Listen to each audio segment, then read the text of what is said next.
Hello, আসসালামু আলাইকুম বাংলাদেশবাসী সবাইকে আমার সালাম জানাই। আসসালামু আলাইকুম। এদিক মুখ করো সবাই। আজকে লাইভে আসার মানে সর্বোপরি মেইন উদ্দেশ্য হচ্ছে আমরা রাশিয়াতে আসার পরে কি পরিমাণ বিপদগ্রামের মধ্যে পড়ে গেছি এবং কি পরিমাণ কষ্টদায়ক অবস্থায় আছি আপনাদের কাছে শেয়ার করবো। এবং কি আমরা যাদের মাধ্যমে আসছি যারা যারা আসছি এবং কি পিছনে দেখেন সবাই হচ্ছে আমরা রাশিয়াতে আসছি।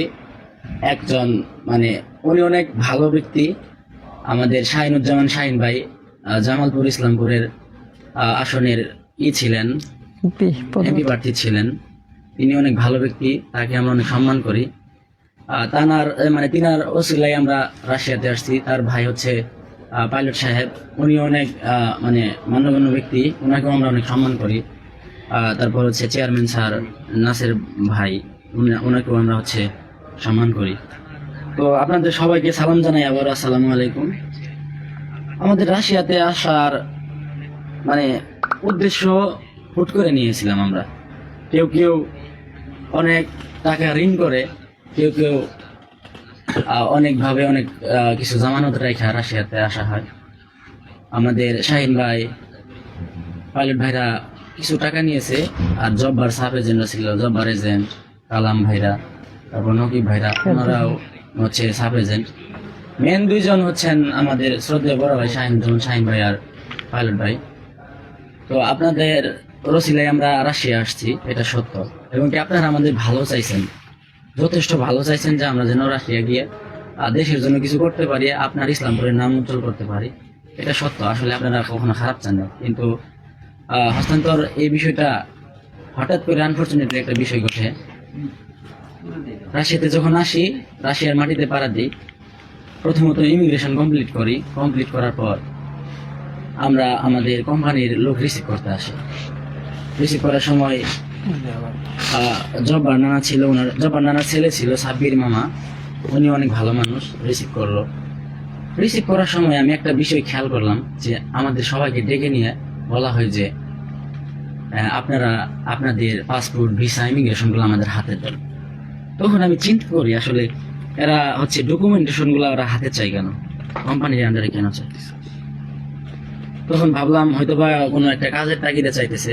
তারপর আমরা সবাই আমাদের যত ডকুমেন্টেশন, ইমিগ্রেশন, পাসপোর্ট, ভিসার কপি যা আছে, মূল কপি সব কিছু তাদের হাতে দিয়ে দেয়। আমাদের জীবনে রাশিয়াতে আসার পরে আমাদের জীবনে সবচেয়ে বড় ভুল হলো তখন আমাদের ইমিগ্রেশন, ডকুমেন্টেশনের সবকিছু তার হাতে দিয়ে দেওয়া। তো আমি আগেই বলবো না যে আমরা বিপদে আছি, আমি আপনাদের কাছে দোয়া চাই যেন ভালো কিছু হয়। আমরা রাশিয়াতে আসছি, তো শুরুটা করবো হচ্ছে কোম্পানিতে যাওয়ার আগ থেকে। আমাদের রাশিয়াতে যে কোম্পানি, উনি আমাদের বলছিল একটা, হয়ে গেল একটা। উনি বলতে আমাদের যেমন শাহিন ভাই, পাইলট ভাই, উনি বলছিলেন আরেকটা, কিন্তু আমাদের সাথে রাশিয়া এসে হয়ে গেছে আরেকটা। তিনি বলেছিলেন 8 ঘন্টা ডিউটি থাকবে এবং কি 2 ঘন্টা পর 10 মিনিট 20 মিনিট করে ব্রেক টাইম থাকবে।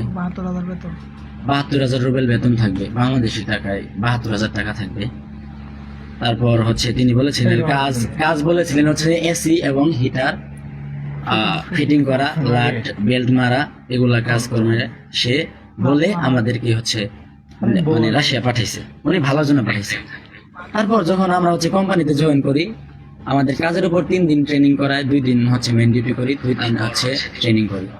2 দিন ট্রেনিং করার পর আপনার দেখলাম এই পরিমাণ ভয়াবহ কাজ দিচ্ছে আমাদের, যা বলা বাহুল্য। আমার লাইফে না, বাঙালি আসছি সবার লাইফে এরকম পরিস্থিতির শিকার, এরকম কোনো কাজ আমরা আজ পর্যন্ত আমরা করি নাই বাংলাদেশের মাটিতে। অ্যালুমিনিয়াম কোম্পানিটা এমন একটা কোম্পানি, প্রচুর পরিমাণ গ্যাস এবং কি প্রচুর পরিমাণ কেমিক্যাল দিয়ে ভরপুর, যেখানে গেলে মাথা অটোমেটিকলি ঘোরায়। আমরা যখন 2 দিন ডিউটি করি, প্রথম দিনে আমার ভাই কালাম ভাই, উনি অসুস্থ হয়ে পড়েন, বমি করে, অ্যালুমিনিয়ামের গুঁড়া হয়, কালাম ভাই অসুস্থ হয়ে পড়ে। দ্বিতীয় দিন আমরা ডিউটি করি, আমার পাশে শরণ ভাই, আমি অসুস্থ হয়ে পড়ি, উনি বমি কইরা নাক মুখ দিয়া রক্ত আসা পর্যন্ত এরকম অবস্থা, পরে হাসপাতালে তাকে ভর্তি করি। তারপরে ভাবলাম আসলে আমাদের এত হার্ড পরিশ্রমে কাজ দিল, তাহলে তো আমরা আসলে এখানে টিকতে পারবো না। আমাদের 2 দিনে যে অবস্থা, আমাদের কাজের একটু বিবরণ বলি। প্রথমত আমাদের বলেছিল যে এসি হিটার শুধু ফিটিং করবা, তোমরা হচ্ছে বেল্ট লাগাবা, স্ক্রু টিস্ক্রু লাগাবা, এগুলা কাজ ওরা বলেছিল, শাইন ভাইরা ওরা বলেছিল। কিন্তু তাদের কথার সাথে কাজের কোনো মিল নাই, তাদের কথার সাথে কাজের কোনো রকমই মিল নাই। তারা বলেছিল একটা, হয়ে গেল একটা। কোম্পানিতে রোবট দিয়ে অ্যালুমিনিয়ামের 4 হাত 5 হাত হচ্ছে পার্টস থাকে, যে পার্টস গুলো হচ্ছে প্রায় 70-75 ডিগ্রি সেলসিয়াস তাপমাত্রায় মানে তীব্র গরম থাকে। সেটা আমরা হচ্ছে 2-3টা গ্লাভস ইউজ করি, ওটা ইউজ করে হাত দিয়ে মেশিন থেকে রোবটে আমাদের দেয়, আমরা এটা নেই, টান দিয়ে নিয়ে এটা ঘষাঘষি করি। ঘষাঘষি করার পর তারা আমাদের যে অবস্থা হয়, 10 মিনিট আধা ঘন্টা পর পর গ্লাস চেঞ্জ করতে হয়। গ্লাস মানে তাপের কারণে গলে গলে গ্লাসেরই পরে জায়গা। আমরা 10 মিনিট আধা ঘন্টা পর পর 20 মিনিট পর পর গ্লাস চেঞ্জ করি। এবং কি দেখেন, এই মালটা রোবটে আমাদের দিচ্ছে, তারপর আমরা এই মালটা ঘষাঘষি কইরা নিজে চেকিং করতে হয় কোয়ালিটির মতো, গার্মেন্টসের কোয়ালিটির মতো আমরা নিজেরা চেকিং করি মালটা, এবং সেই মাল নিজে সাজাই, নাম্বার দেখে দেখে সাজাই, এবং কি 6 ফিট 7 ফিট হওয়ার পর মালটা আমরা নিজে প্যাকিং করতে হয়। একটা লোক, আপনারাই বলেন, একটা লোক কি পরিমাণ মানে পরিশ্রমী এবং কি পরিমাণ হার্ড হলে আমরা কি রোবট, আমরা বাঙালিরা কি রোবট? এত মানে 4-5টা স্টেপের কাজ আমাদের একজন রেডি করাইতেছে। মেনে নিলাম, আমরা কষ্ট করতে হবে, প্রবাসে আসছি, করবো কষ্ট, মেনে নিছি। কিন্তু আমাদের আরেকটা বড় বিষয় হচ্ছে, যেমন শাহিন ভাই, পাইলট ভাই, উনি আমাদেরকে এই কোম্পানিতে বিক্রি করে দিছে। আপনারা শুনলে হয়তো অবাক হবেন যে তাদের কাছ থেকে আমাদের কোম্পানির বসের সাথে আমার কথা হয়েছে। কেউ যদি প্রুফ নিতে চান আমার কাছে ইনবক্সে নক করবেন, আমি ইনশাল্লাহ আপনাদের দেখাই দিব। তারা বলেছিল যে তোমরা যাবা, সুন্দর মতো কাজ করবা, কোনো সমস্যা নেই, মাস শেষে ডিউটি হবে, টাকা পাবা। এগুলা সবকিছু অসামাজিক মানে অসামঞ্জস্যপূর্ণ কথা, যা কোনো কথার সাথে কোনো কাজের মিল নাই, একদম লোভনীয় কথা। আমাদের লোভ দেখায় এগুলা কাজ করা হয়েছে। তো আপনি দেখেন, আমাদের কোম্পানিতে এমন ভাবে বিক্রি করছে, প্রত্যেক জনের কাছ থেকে 5 লক্ষ 7 লক্ষ করে টাকা নিছে। আমার পার্সোনালি আমি যার সাথে ভালো সম্পর্ক, বসের সাথে, ম্যাক্স বস, ডেনিস, এলিনা ম্যাম, ওনার সাথে আমার ভালো সম্পর্ক। ওনার আমি পার্সোনালি বলছে, দেখো তোমাদের আমরা হচ্ছে সুন্দর করে টাকা দিয়ে কিনে নিয়ে আসছি, আমরা তোমাদেরকে ছেড়ে দিব, এত সহজ না। তোমরা যদি আমাদের এখান থেকে যেতে চাও, তাহলে তোমাদের প্রত্যেক জনের পিছনে 3 লক্ষ 4 লক্ষ 5 লক্ষ করে টাকা খরচ। এই টাকা জরিমানা দিয়ে তারপর হচ্ছে রাশিয়া থেকে চলে যেতে হবে, আমাদের কোম্পানি থেকে চলে যেতে হবে। এবং কি আমরা তখন বলি, আমরা তো নিজেই টাকা দিয়ে আসছি, কেন আমরা তাদেরকে আপনাদের জরিমানা দিব? তারা আমাদের উপর মানে কোনোভাবে আমাদের কথা শুনে না। তারপর আমরা বলি যে আপনারা যাদের মাধ্যমে আমাদেরকে নিয়ে আসছেন, ওনার সাথে কথা বলেন, ওনারা কি বলে। ওনারা যদি জরিমানা দিতে বলে কিংবা আমাদের বাংলাদেশে নিয়ে যাইতে বলে, আপনারা ওনার সাথে কথা বলে বাংলাদেশে পাঠান, সমস্যা নেই, আমরা চলে যাবো। কিন্তু এত সমস্যা সম্মুখীন হওয়ার পরে আমরা আশা নিয়ে এখানে কাজ করি, এজেন্টের ভরসা পায়া, এজেন্টের কথা শুনে কাজ করতে যাই। তারপরে বেতন মনে করেন 45,000 রুবেল মধ্যে।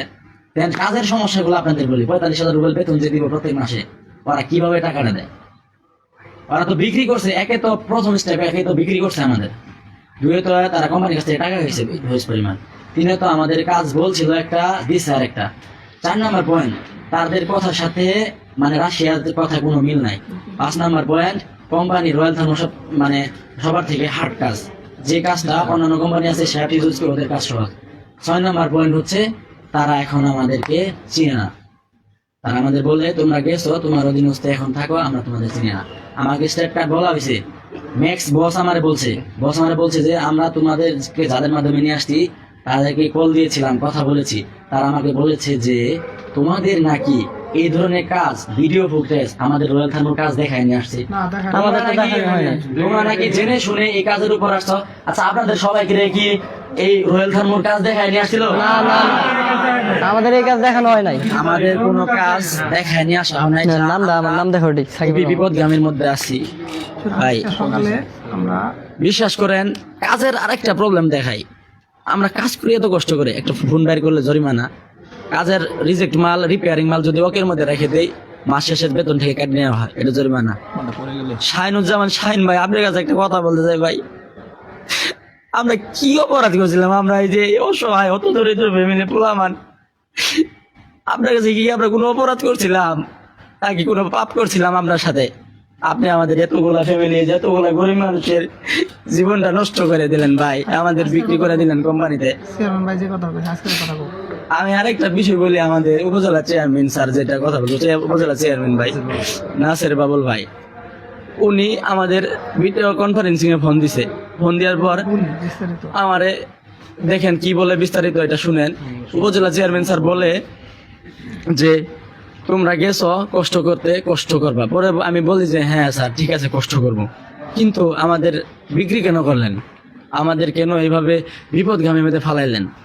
আমাদের ডকুমেন্টেশন পাসপোর্ট ভিসা কপি কেন তাদের কাছে তুলে দিয়েছেন? তারা কেন আমাদেরকে দেয় না?